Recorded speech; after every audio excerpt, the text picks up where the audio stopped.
नमस्कार। अभी अभी की सबसे बड़ी खबर भारत के इनोवेशन और रिसर्च सेक्टर से निकल कर आ रही है, जहां देश ने एक नया इतिहास रच दिया है। वित्त वर्ष 2024-25 में भारत में पेटेंट आवेदनों की संख्या पहली बार 1 लाख के आंकड़े को पार कर गई है। यह उपलब्धि न सिर्फ देश की तकनीकी क्षमता को दर्शाती है, बल्कि भारत को एक उभरते हुए ग्लोबल इनोवेशन हब के रूप में भी स्थापित करती है। सरकारी आंकड़ों के अनुसार वित्त वर्ष 2024-25 के दौरान भारत के आईपी ऑफिस में करीब 1,10,000 से अधिक पेटेंट आवेदन दाखिल किए गए। यह संख्या पिछले वित्त वर्ष 2023-24 में दाखिल हुए लगभग 92,000 पेटेंट आवेदनों की तुलना में करीब 20% ज्यादा है। यह साफ संकेत है कि देश में रिसर्च, डेवलपमेंट और नई तकनीकों पर काम करने की रफ्तार तेजी से बढ़ रही है। इस पूरे ट्रेंड की सबसे अहम बात यह है कि इन पेटेंट आवेदनों में से लगभग 62% आवेदन घरेलू इनोवेटर्स की ओर से आए हैं, यानी भारतीय स्टार्टअप्स, रिसर्च संस्थान, विश्वविद्यालय और कंपनियां अब बड़ी संख्या में खुद की तकनीक और आइडिया को सुरक्षित कर रही हैं।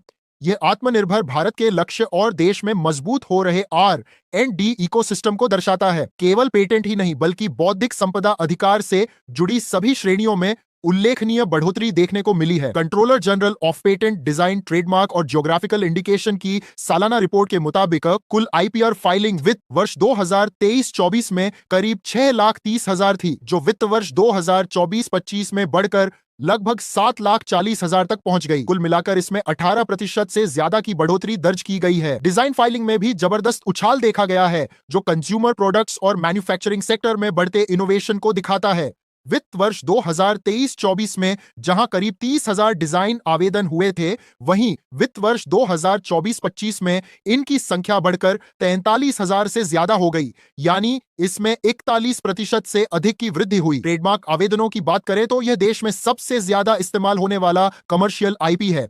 वित्त वर्ष 2023-24 में करीब 4,70,000 ट्रेडमार्क आवेदन हुए थे, जो वित्त वर्ष 2024-25 में बढ़कर लगभग 5,50,000 तक पहुंच गए। वहीं कॉपीराइट और ज्योग्राफिकल इंडिकेशन से जुड़े आवेदनों में भी करीब 20% की बढ़ोतरी दर्ज की गई है, जो रचनात्मक कार्यों और पारंपरिक ज्ञान की बढ़ती पहचान को दर्शाती है। कॉपीराइट फाइलिंग बढ़कर करीब 44,000 से ज्यादा हो गई, जबकि ज्योग्राफिकल इंडिकेशन आवेदन 134 से बढ़कर 275 तक पहुंच गए। आईपी ऑफिस के मुताबिक इस तेज बढ़ोतरी के पीछे नीतिगत और प्रशासनिक सुधार बड़ी वजह है। पेटेंट नियम 2024 के तहत प्रक्रियाओं को सरल और तेज बनाया गया है। साथ ही आर्टिफिशियल इंटेलिजेंस आधारित टूल्स और 24 घंटे मदद देने वाले डिजिटल प्लेटफॉर्म्स ने भी सिस्टम को ज्यादा प्रभावी बना दिया है। कुल मिलाकर ये आंकड़े बताते हैं कि भारत अब सिर्फ उपभोक्ता नहीं, बल्कि इनोवेशन का मजबूत केंद्र बनता जा रहा है।